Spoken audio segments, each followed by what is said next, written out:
अस्सलाम वालेकुम। खालिद सैफुद्दीन आपके साथ 26 जून के लिए कॉल लेकर। सबसे पहले जुमे के सेशन को रैप अप करते हैं। जुमे के सेशन को आपके सामने स्लाइड पर वो चार्ट मौजूद है। अगर आप उसको गौर से देखें तो आप नोटिस करेंगे आगाज में मार्केट ने हाई जरूर बनाया और एग्जैक्टली वही एरिया में एंट्री ली जिसके ऊपर इसको रुकना था अगर जुमे के दिन की तेजी करनी थी, और वो रुक नहीं पाया। और जब रुक नहीं पाया तो फिर हमने उसको नीचे गिरते हुए देखा। फिर 40,148 के पास थोड़ी स्ट्रगल देखी हमने, एक और एफर्ट देखी तकरीबन 12 बजे, और फिर मार्केट 40,148 125 के नीचे नमाज के वक्फे से पहले क्लोज हो गई। जो बात आपको बताई गई थी कि 40,000 के नीचे प्रेशर हो सकता है, तो वो प्रेशर देखने में आया, और मगर इतना कोई ज्यादा लो नहीं बना। 39,890 तक ही मार्केट जा सकी।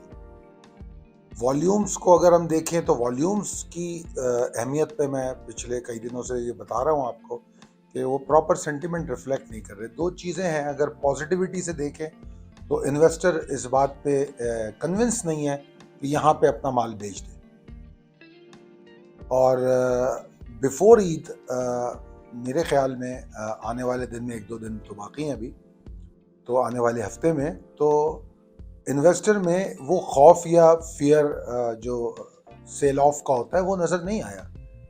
हाँ, नेगेटिविटी में अगर हम इसको देखें, या रियलिटी में, बल्कि नेगेटिविटी क्या कहूँ मैं, इसको रियलिटी कह सकता हूँ कि एक हिचकिचाहट का मुजाहरा भी है माल लेने से, बावजूद इसके कि कुछ स्टॉक बहुत अट्रैक्टिव लेवल्स पर हैं।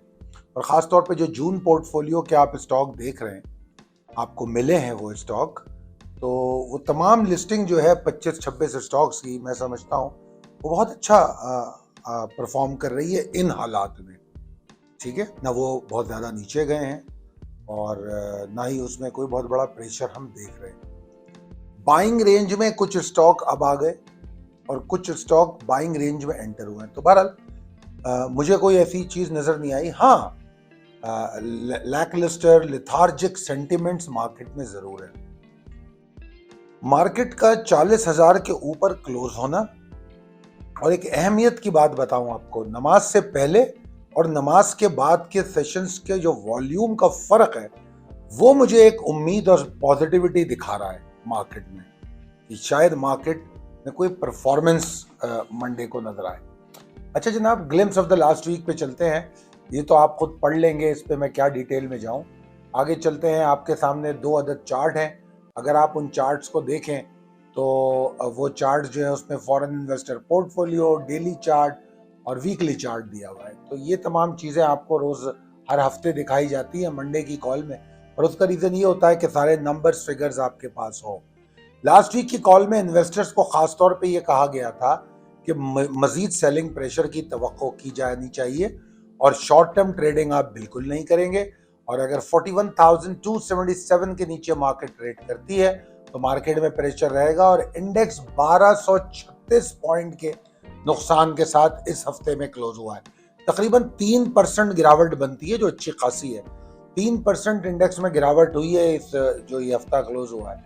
वॉल्यूम कम रहे, और मगर फिर भी मेरे ख्याल में पिछले हफ्ते के मुकाबले में थोड़े बहुत ज़्यादा रहे। तो मार्केट में जो है स्टेक होल्डर की जो हिचकिचाहट है वो बरकरार है। और अगर आप फॉरेन इन्वेस्टर पोर्टफोलियो के नंबर्स देखें तो मैं इंतहाई हैरान हूं कि लोकल फंड्स का दिमाग पता नहीं किस तरह काम कर रहा है, क्या विजन है कि वो बेचे जा रहे हैं। मैं इस महीने की फिगर देख रहा था, ये महीना तो क्लोज नहीं हुआ, मगर आप अगर जून की फिगर्स देखें तो जबरदस्त सेलिंग है। और आई डोंट नो कि जून की वजह से है या अदरवाइज, मगर मैं अगर मई में भी देखूं तो मई में भी बड़ी जबरदस्त सेलिंग की है उन्होंने। तो बहरहाल लोकल फंड्स की सेलिंग बहुत ज्यादा है और एक ह्यूज सेल ऑफ नजर आता है। और बिजनेस कम्युनिटी जो है और या इन्वेस्टर जो है वो थोड़ा सा कंफ्यूज नजर आता है इकोनॉमिक अरेंजमेंट्स को लेकर।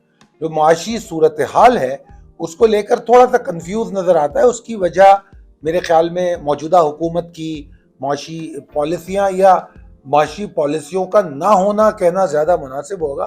कोई ऐसी माशी सरगर्मी नजर नहीं आ रही, कोई एक्टिविटी क्योंकि अगर मैं फाइनेंस मिनिस्टर इसाक डार की जानिब देखूं तो मुझे वो काफ़ी फ्रस्ट्रेट लग रहे हैं। वो तो अब लोगों पे हमले भी कर रहे हैं और उनकी फ्रस्ट्रेशन बढ़ती जा रही है। उनके पास सवालों के जवाब शायद है नहीं, इसीलिए वो मीडिया को भी अवॉइड करते हुए नजर आए मुझे। बहरहाल आगे चलते हैं। जो हमारे प्रिसाइज लेवल टेबल है वो अपडेटेड है और नई लेवल्स की पोजीशन उसमें वाजे कर दी गई है। अच्छा, ट्रेंड बेशक मंदी का है, इसमें कोई दो राय नहीं है, कोई दो राय नहीं है, ट्रेंड मंदी का है। मगर आगे मैं पॉसिबिलिटीज एंड स्ट्रेटजीज में ये बात कह रहा हूं कि मैं ये भी देख रहा हूं कि बियर्स मार्केट में अभी रहेंगे, मगर साथ साथ मैं ये कह रहा हूं, बल्कि और मजीद ये भी कह रहा हूं कि मार्केट में फंडामेंटल ट्रिगर की जरूरत है। इन तमाम बातों के बाद मैं एक बात कह रहा हूं कि मुझे मार्केट में टेक्निकली एक उम्मीद नजर आ रही है, होप नजर आ रहा है। चार्ट की बात कर रहा हूं मैं, कोई अपने दिल की ख्वाहिशात की बात नहीं कर रहा। चार्ट पे मुझे एक उम्मीद की किरण नजर आ रही है, जिसके लिए जरूरत हमें एक ट्रिगर की है। ट्रिगर होगा तो वो जो उम्मीद है वो जरा मौसर अंदाज में असरअंदाज हो सकेगी।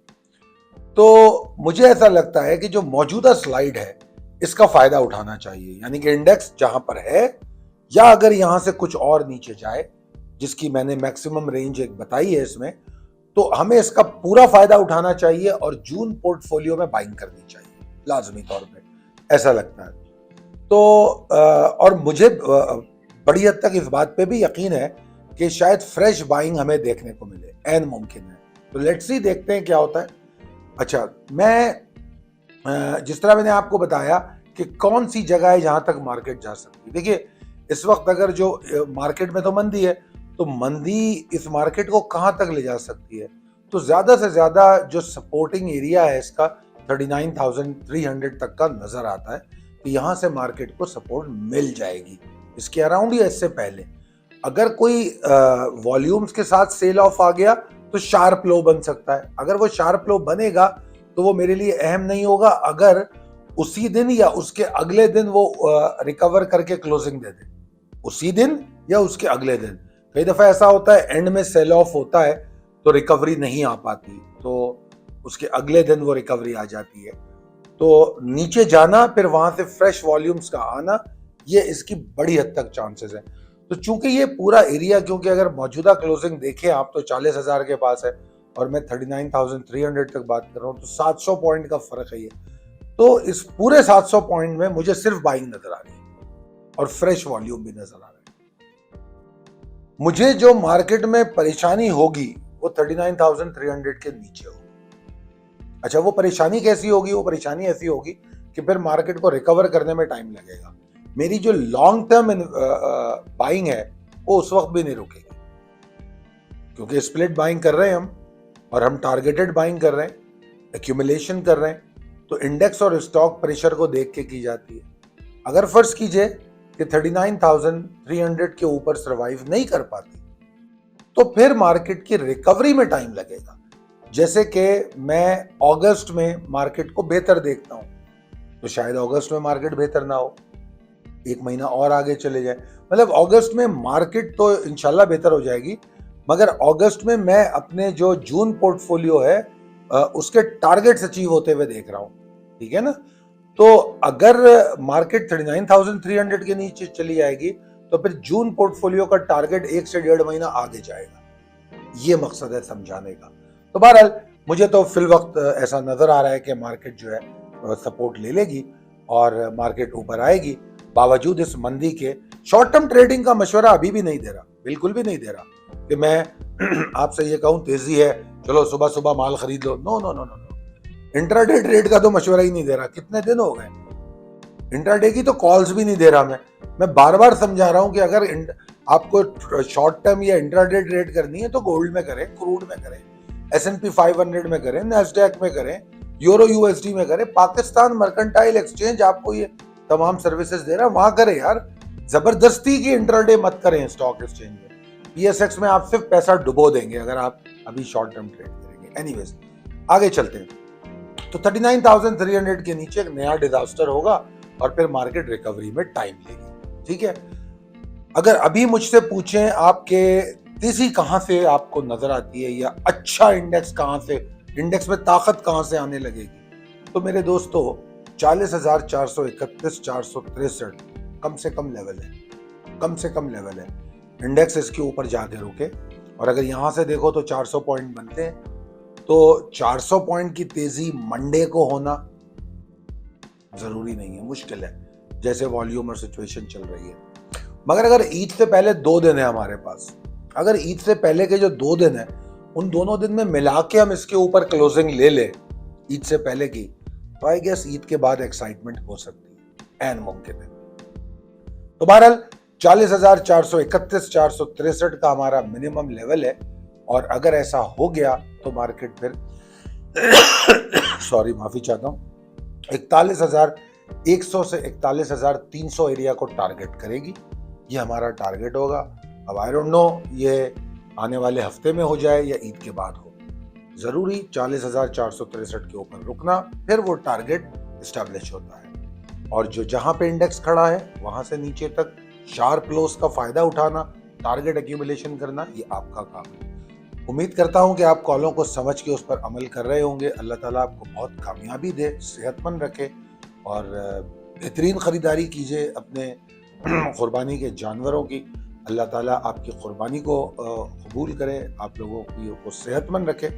हम मेरे और मेरी टीम, मेरी फैमिली के लिए ज़रूर दुआ कीजिए। बहुत शुक्रिया। अल्लाह हाफ़िज़।